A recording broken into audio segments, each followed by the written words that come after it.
Hey friends, Elizabeth here from Plant-Based Bride, back again with another video, and today I'm excited to be doing a pen test and overview of the features for Scribble Dot's 160 GSM dot grid journal. So that is what we're getting up to today. Hang out with me if you're interested in seeing how this notebook performs. This green Monstera leaf notebook was gifted to me from Scribble Dot, but it will not impact my opinion. As of right now, their dotted journals only come in a single size, which is A5. The dimensions they list on their website are 16 by 21.5 centimeters, but I will measure the pages in a little bit just to double check. As for some other features to expect with this notebook, they come nicely wrapped in tissue paper in a black box. I find this packaging very chic, very minimal, but it still has a bit of a luxury feel to it, which is really nice when you buy yourself a new notebook.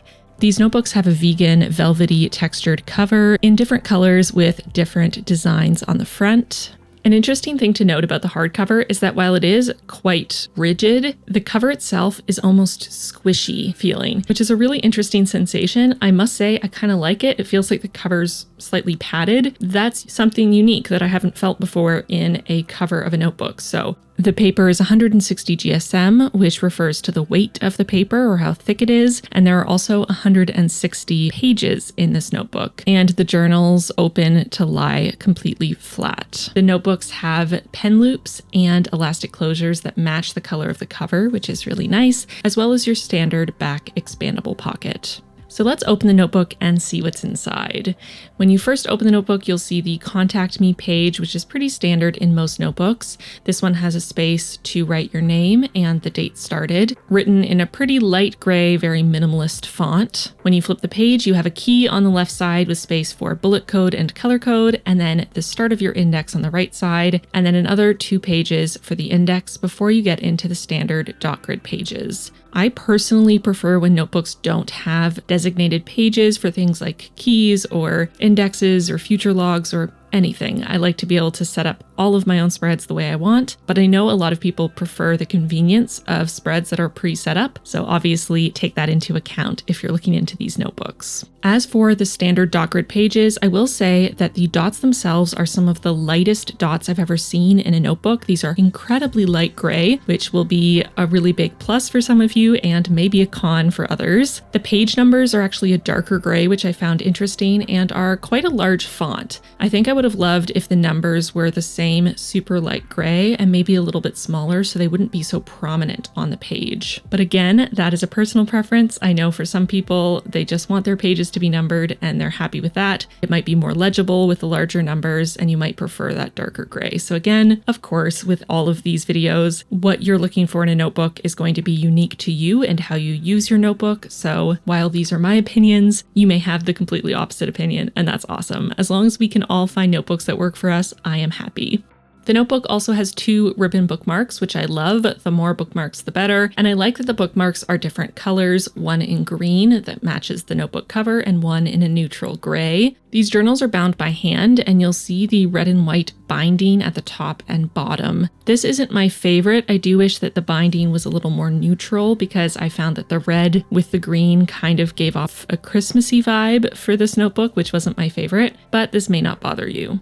The pages themselves are nice bright white and very smooth to the touch. Interestingly enough, even though this paper is very bright white, when I compare it to my standard printer paper, it does lean a little on the pink end of the spectrum rather than towards the green end, which is not my favorite. I gotta be honest, I don't love when my pages read pink, but so far in my experience, most of the notebooks that I've tried that have a bright white page rather than more of an ivory or cream page have pages that do lend towards the pink end of the spectrum. Next, I decided to check their measurements and do a little measuring of my own. So I've rounded to the nearest centimeter, but I got 21 by 14 centimeters, while they said that their notebooks were 21.5 by 16. I believe they're including the cover in this, but the pages themselves, from my measurement, are 21 by 14. For those of you who don't use the metric system, the pages are approximately 8.5 by 5.5 inches, slightly shorter than 8.5 and slightly wider than 5.5.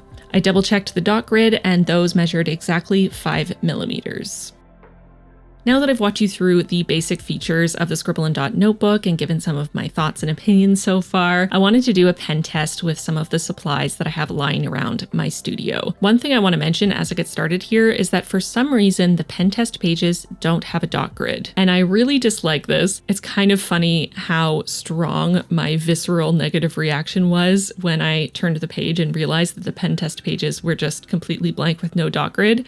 And again, this might not bother you one bit, but personally, I've come to rely on the dot grid to make sure that I can write in a straight line and keep spreads nice and uniform and lined up without having to create a bunch of guidelines. I think that's why a lot of us like the dot grid rather than just going out into the wild west of completely plain notebooks where there are no rules and no law and just chaos everywhere. And I definitely considered for a moment using my pencil to draw out lines down this page so I could make sure I was writing a straight line, keeping everything neat. And then I had a moment and thought, you know what? I'm just going to try to write in a straight line. And if it doesn't end up perfectly straight, sue me. It's fine. It's not the end of the world. I'm still a recovering perfectionist. I have to talk myself down. So I decided to just go for it. And I was honestly pleasantly surprised by my ability to write in a straight line. Certainly not perfect, but not bad, considering I had no guideline, and I am notorious for writing on a really steep angle, naturally. I don't know why. It's the bane of my existence. Anyway, pen test. As per usual, I'm just testing a bunch of pens and markers and paint pens and gel pens and actual paint that I have lying around to see how the paper holds up. This is 160 GSM paper that is touted to be resistant to bleeding, rough erasing, and shading. So we shall see.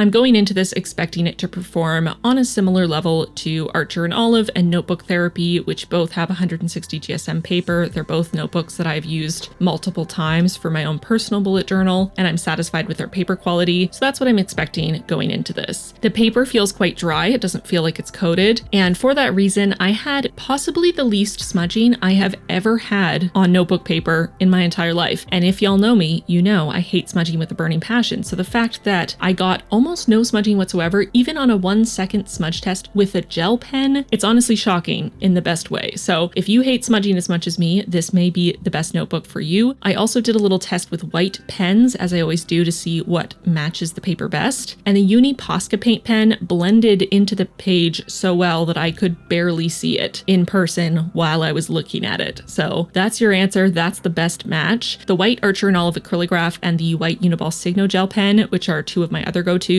were pretty good matches, but they didn't disappear into the page quite as thoroughly. I did some watercolor tests. As always, I started with sort of a medium swatch that's a good amount of water, but not soaking wet. Then I did a swatch that was drier, more pigment, less water. And then I did a very wet swatch to see how the paper would hold up to a lot of water. I also did a little blending test of a couple watercolors together, which I found blended pretty well, probably on par with other dry 160 GSM non-watercolor papers that I've tried. And I also did a little quick test of trying to blend two Tombow brush pens together. What I expected is what I got, which was that they barely blended and quickly started to pill on the paper. This is my experience trying to blend Tombow brush pens on anything other than coated paper. So this isn't a knock against this notebook in particular. It's just that Tombow brush pens don't blend well on this kind of paper, and it's been my experience across the board.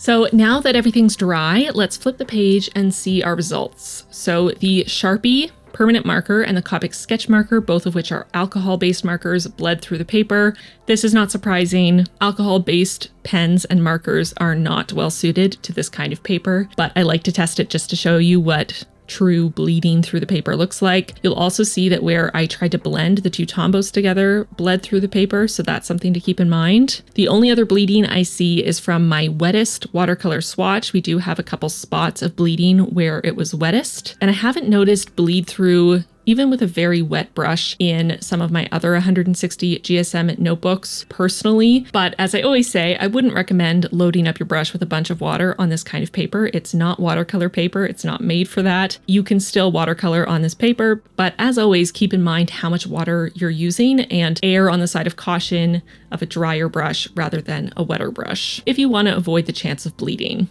As for ghosting, it's definitely not significant. There's a little ghosting from the paint at the bottom of the page. Otherwise, when the page is down flat, there's very little ghosting. You can just get a slight impression of where things were written. If you lift the page up and get a little bit of backlighting, you definitely start to see the writing through the page. But in my experience, that's relatively common. Overall, I think this notebook performed really well. I think this is a great choice for a lot of people, especially if it hits all of your priorities when it comes to notebook selection. I think their notebook designs are really unique and cute and fun. I love the different color selection they have. And as I mentioned, I really like this more textured fabric cover that's slightly padded. It's very unique as far as the notebooks that I have tested out, and I'm a big fan. Scribble Dot is a UK-based brand, and with a conversion rate, these notebooks are selling for approximately $20 US or $25 Canadian, which is a nice mid-tier price point. Not the cheapest notebooks on the market, but also definitely not the most expensive. I'm definitely happy with how this notebook performed, and I think it could be a great option for a lot of people out there. I would love to know your thoughts, so leave a comment down below letting me know what you think about the Scribble Dot notebook. Would you ever try it? Does it tick all your boxes when it comes to your requirements for a notebook? As for me, I won't be using one of these as my own personal bullet journal anytime soon. As of yet, they don't have a B5 size, which we all know is the superior size. Just kidding, just kidding. It's my personal preference, yet again. But I would definitely buy these notebooks for friends and family. I think they are really well done. And with that, we've come to the end of this video. I hope it was informative. I hope I answered any questions you may have about these notebooks. If there's something I didn't touch on that you're curious about, please let me know in the comments down below, and I'll see if I can get you an answer.